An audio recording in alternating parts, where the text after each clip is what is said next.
पीछे वाली क्लास में जो हमने किया था कार्बन और उसके यौगिक, उसके गुणधर्म, उसके बाद हमने किया था उसकी संयोजकता कितनी होती है, वो इतने सारे यौगिक क्यों बनाता है।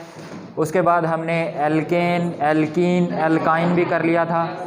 एल्केन है वो होते हैं संतृप्त यौगिक, एल्कीन और एल्काइन होते हैं वो असंतृप्त यौगिक। इतनी सारी चीज़ें हमने कर ली थी, है ना। सहसंयोजी आबंध आपको अच्छे से बनाना आ गया है सबको, है ना। आज जो हमें करना है वो ये कि जो एल्केन, एल्कीन, एल्काइन जो हमने बनाए थे, क्या वो सिर्फ वैसे ही बनते हैं या उनका जो स्ट्रक्चर है, उनकी जो आकृति है, वो जो हमें दिखते हैं हमारे सामने, वो कोई और तरीके के भी हो सकते हैं। जैसे फॉर एग्जांपल मैंने यहाँ पे आपके लिए लिखा C4, तो इसका मतलब है कि आप जो भी यौगिक बनाओगे उसके अंदर कार्बन के 4 परमाणु, ठीक है। हमने एल्केन, एल्कीन और एल्काइन पढ़ा है ना, उसके अंदर हमने क्या पढ़ा था कि कार्बन के जो 4 परमाणु है वो हम कैसे बनाएंगे, पहले ऐसे, और उनके बीच में एक एक आबंध बना लेंगे, है ना। सबसे पहले हम यही करते आ रहे थे। अब अगर हमारे पास C4H10 है तो हम क्या करेंगे, इसके चारों ओर ये हाइड्रोजन है, इनको बांट देंगे, ठीक है। और आपको बांटना भी सबको आ गया होगा। अब अगर ये आ गया तो मुझे बताना कि अगर मैं इस बॉन्ड को ना लिखना चाहूँ तो यहाँ पे मुझे क्या करना पड़ेगा, बिंदु या इलेक्ट्रॉन, इलेक्ट्रॉन, यानी कि 2 इलेक्ट्रॉन। और इसी का मतलब क्या है यहाँ पे, आबंध, ठीक है। कौन सा आबंध है ये, एकल आबंध। अच्छा, इसका नाम बताओ जरा, ब्यूटेन। इसका मतलब ये संतृप्त यौगिक है, पहली चीज़। दूसरा इसका नाम है ब्यूटेन। ये नामकरण भी हम पिछली क्लास में कर चुके हैं, है ना। ये ब्यूटेन है। एन हमने क्यों लगाया, क्योंकि इसके अंदर सबके अंदर सिंगल आबंध। अगर कहीं पे मान लो 2 हाइड्रोजन कम होकर डबल बॉन्ड लग गया तो ये एल्कीन बन गया और इसका नाम है ब्यूटीन। संतृप्त यौगिक हुआ कि असंतृप्त, अब ये असंतृप्त। अगर इसके अंदर ये डबल बॉन्ड लग गया तो इसका नाम बन गया ब्यूटीन, ठीक है। अब इसके बाद इसे तीसरा स्टेप कि ये 2 हाइड्रोजन और कम हो गए तो ट्रिपल बॉन्ड बन गया, ये बन गया एल्काइन, और एल्काइन के अंदर इसका नाम बना ब्यूटाइन, है ना। और ये असंतृप्त यौगिक है। इतनी चीज़ें आपको अच्छे से पता है, ठीक है। तो ये तो हमने एल्कीन, एल्काइन और एल्केन, इनमें हमने कर ली थी कि हमने क्या किया था, कार्बन के ऐसे सीधे बनाए थे सारे के, ठीक है ना। या इसको हम बोल देते हैं श्रृंखला। लेकिन अब इधर देखो, हमें किसने कहा कि ये कार्बन के 4 परमाणु जो है, एक तो ऐसे, एक तरीका और भी हो सकता है, ये और ये क्या दोनों सेम है, नहीं है ना। कार्बन के 4 ही परमाणु हैं, लेकिन ये एक अलग तरीके से दिख रहा है, ये अलग से। ये यौगिक है, ये अलग यौगिक होगा, ये वाला यौगिक अलग होगा, ठीक है ना। एक और तरीका भी हो सकता है,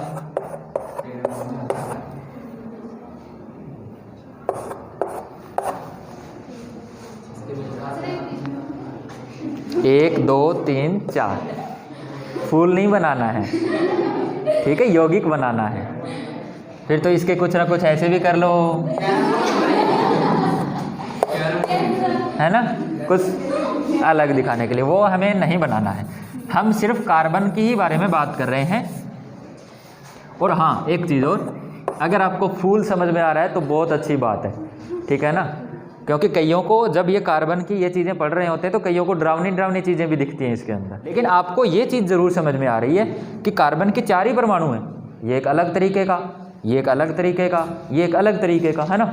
यानी कि कार्बन के जो परमाणु हमें दिए जाते हैं उनको हम अलग अलग तरीके से व्यवस्थित कर सकते हैं, या फिर ज़्यादा अच्छे से यूँ कहें कि कार्बन के जो यौगिक बनते हैं उनके अंदर जितने परमाणु, 4 परमाणु अगर हैं तो वो 3 तरीके से, इससे अलग भी कोई और तरीका हो सकता है। जैसे कि ये कार्बन के ऊपर, इसके ऊपर ये कार्बन लगा हुआ है, ये यहाँ से हटा के और अगर यहाँ इस वाले पे लगा दिया तो एक और यौगिक बन गया, और यहाँ से हटा के इसको यहाँ पे लगा दिया तो एक और यौगिक बन गया, ठीक है, इनके बीच में डबल बॉन्ड लगा दिया, एक और यौगिक बन गया। यहाँ पे एक डबल बॉन्ड और लगा दिया तो एक यौगिक और बन गया। 4 ही परमाणु से देख रहे हो ना आप कितने यौगिक बन रहे हैं। इससे अब आपका वो डाउट क्लियर हो रहा होगा कि सर आप कह रहे तो लाखों कार्बन के यौगिक कैसे बनते हैं, तो वो ऐसे बनते हैं। ठीक है, अब इसी तरीके से ये डबल बॉन्ड हो गए। अब ये वाला जो है क्या यहाँ पे लग सकता है क्या? 2 और 2 4 हो चुके हैं, तो यहाँ पे नहीं लग सकता, लेकिन यहाँ लग सकता है।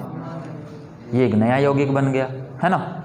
यानी कि हम क्या कर रहे हैं, 4 ही हमारे पास परमाणु हैं, लेकिन जो कार्बन के यौगिक बन रहे हैं वो हर बार अलग तरीके के बन रहे हैं। और किस वजह से अलग तरीके के बन रहे हैं? कार्बन है, उनकी संरचना कैसी है ना, कि वो सीधी लाइन के अंदर है या ऐसे गोल। इस ऐसे जो कोई चीज़ गोल होती है ना, उसको हम बोलते हैं रिंग। क्या बोलते हैं? रिंग, या हिंदी में बोलते हैं वलय। क्या बोलते हैं? वलय या फिर रिंग। ये आपका बहुत आएगा इसमें, 12th चैप्टर के अंदर भी आएगा वलय या रिंग। ये 13 चैप्टर के अंदर भी आएगा। ठीक है, तो कोई भी ऐसी गोल अंदर से क्या भरी हुई है? ये नहीं है, कोई भी फूल नहीं है इसके अंदर।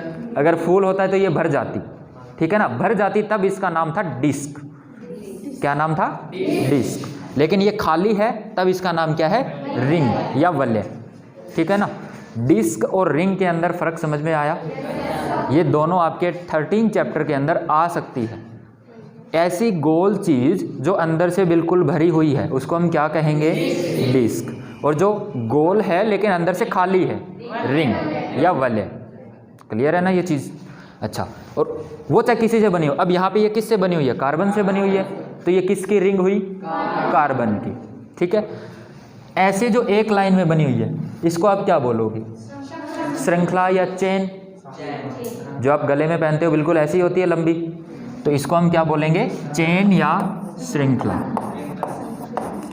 श्रृंखलन नहीं, श्रृंखला। श्रृंखलन तो एक अलग चीज़ है, वो कार्बन का एक गुण है जिसको हम इंग्लिश में बोलते हैं कैटेनेशन। ठीक है, इसको आप श्रृंखला बोलो, चाहे चेन बोलो, चाहे सीरीज बोलो, जो आपकी मर्जी है। ठीक है, ये एक अलग तरीके का हुआ। ये वाला देखो, इसके अंदर इसको अगर हम हटा दें तो ये तो क्या है? चेन ही है, लेकिन चेन के साथ ही एक और ब्रांच निकल गई है, टहनी निकल गई है, शाखा निकल गई। जैसे कि पौधे के अंदर होता है, नीचे से एक तना आता है अकेला, ऊपर आके ऐसे फैल जाता है, बंटवारा हो जाता है उनका, है ना। उसी को हम क्या बोलते हैं? शाखा। यही कार्बन की निकली है, तो यहाँ पे क्या हो गया है? शाखा निकल गई है ना। तो इसको हम बोल देते हैं ब्रांचिंग या फिर शाखा। ठीक है, या शाखा श्रृंखला, क्योंकि इसके अंदर शाखा भी है, श्रृंखला भी है। ठीक है, इसके अंदर शाखा और श्रृंखला है, इसके अंदर सिर्फ श्रृंखला है और इसके अंदर वलय है। ठीक है, और कार्बन के 4 ही परमाणु हैं। तो यहाँ से आपको एक चीज़ थोड़ी थोड़ी दिमाग में समझ में आ रही होगी कि हम कार्बन को कितने तरीके से उसके कंपाउंड या यौगिक बना सकते हैं। 3 तरीके से, है ना। एक के अंदर कार्बन के वलय भी बन सकते हैं, कार्बन के श्रृंखला बन सकती है, और कार्बन के शाखा भी बन सकती है। ठीक है, 10th क्लास के लेवल तक आपको सिर्फ इतना पता होना चाहिए। ये बनानी कोई इतनी ज़्यादा, और आप बना भी सकते हो, इतनी ज़्यादा मुश्किल भी नहीं है ना। अब देखो, वलय, श्रृंखला और शाखा समझ में आई ना। ठीक है, अगर इनको लिखना चाहे तो लिख सकते हो। क्या ही लिखना चाहेगा, क्योंकि आपको पता है श्रृंखला से हम शाखा बनाते हैं, और शाखा को फिर घुमा के क्या बना देते हैं? वलय बना देते हैं। इसलिए हम पहले लिखते हैं श्रृंखला। तो जब कार्बन के यौगिक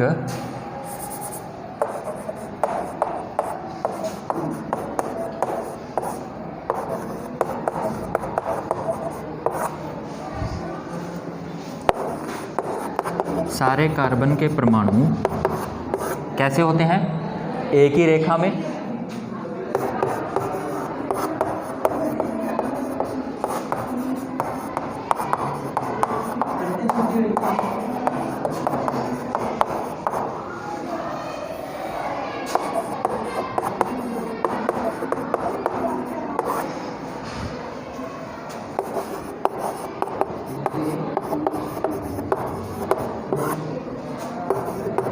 जैसे मैंने लिखा C5H12,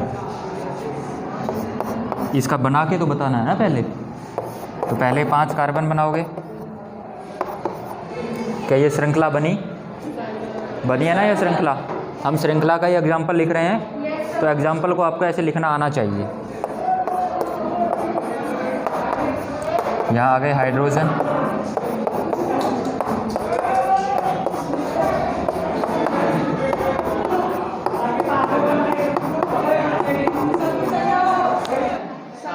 शाखा।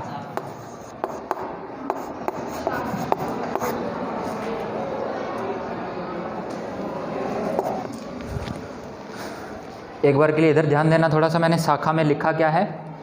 जब कार्बन के यौगिक में कुछ कार्बन परमाणु एक श्रृंखला से जुड़कर एक नई श्रृंखला बनाते हैं। श्रृंखला आपको पता है, कुछ कार्बन के परमाणुओं ने एक श्रृंखला बना ली, उन्हीं में से कोई एक कार्बन के परमाणु के साथ एक नई श्रृंखला और जुड़ जाती है। जो नए वाली जुड़ी है ना, उसी को हम क्या कहते हैं? शाखा कहते हैं। ठीक है ना? अब इसका एग्जाम्पल, जैसे कि एक श्रृंखला मान लो आपने ले ली, ये वाली श्रृंखला, ये एक श्रृंखला है कार्बन की, इसके साथ किसी भी एक के साथ एक नई श्रृंखला जुड़ जाती है। जैसे कि इसके साथ एक नया श्रृंखला जुड़ गई, ये वाली जुड़ गई ना, ये नहीं, तो इसको हम क्या कहेंगे? इस श्रृंखला की, इसको क्या कहेंगे? शाखा। क्या कहेंगे? शाखा या ब्रांच। ठीक है, ये मैंने सिर्फ लिख के, आप यहाँ पे हाइड्रोजन लगा के इसको पूरा कर सकते हो। लगाओ जरा।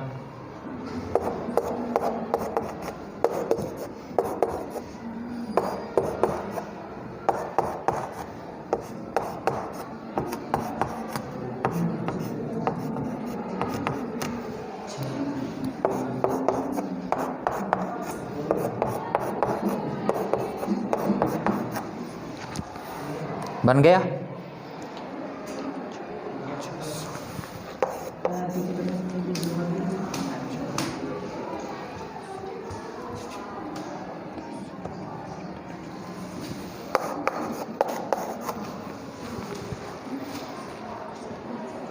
सही लिखा है। ये ब्रांच क्यों है, ये भी शाखा क्यों है, समझ में आया सबको? आवाज़ नहीं आ रही? 1 2 3 4 5 6, हाइड्रोजन तो 14 है ना? बिल्कुल, कार्बन 6, हाइड्रोजन 14, इसी का मैंने ये बनाया है। ठीक है, और इसका आप श्रृंखला भी बना सकते हो, C6H14 की श्रृंखला भी बना सकते हो वैसी, और इतने ही हाइड्रोजन होंगे उसके अंदर, इतने ही कार्बन होंगे। ठीक है ना? हाँ, अब एक नई चीज़ लिखते हैं हम, वलय।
ये मैंने अपनी मर्जी से बनाया है। अगर आपको पहले से कार्बन दे रखे हो तो भी आप बना सकते हो ना।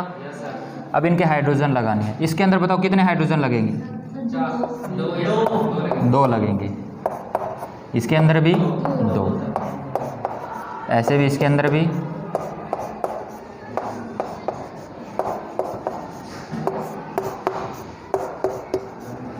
क्या बना ये? C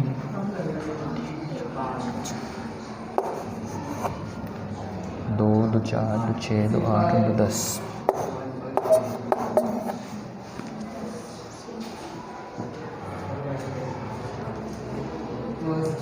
इसका नाम क्या है? देखो कार्बन इसके अंदर कितने हैं? 5 है ना। सारे के सारे क्या है? सिंगल आबंध है, तो ये पेंटेन बनेगा। ये तो सबको क्लियर है, लेकिन ये उस पेंटेन से अलग है। ठीक है ना। अब इसके आगे क्या नाम लगाओगे आप? साइक्लो। एक साइकिल के रूप में बन गया है ना, इसलिए इसके नाम आगे हम लगा देंगे साइक्लो। और आगे नाम क्या बन गया? पेंटेन। तो ये है ही। ऐसे ही अगर 6 परमाणु होते तो क्या बन जाता है? साइक्लोहेक्सेन। ऐसे ही 7 परमाणु होते तो साइक्लोहेप्टेन। ठीक है ना। आगे नाम क्या लगाना है? साइक्लो। ठीक है। तो ये हमारे हो गए वलय, शाखा और श्रृंखला।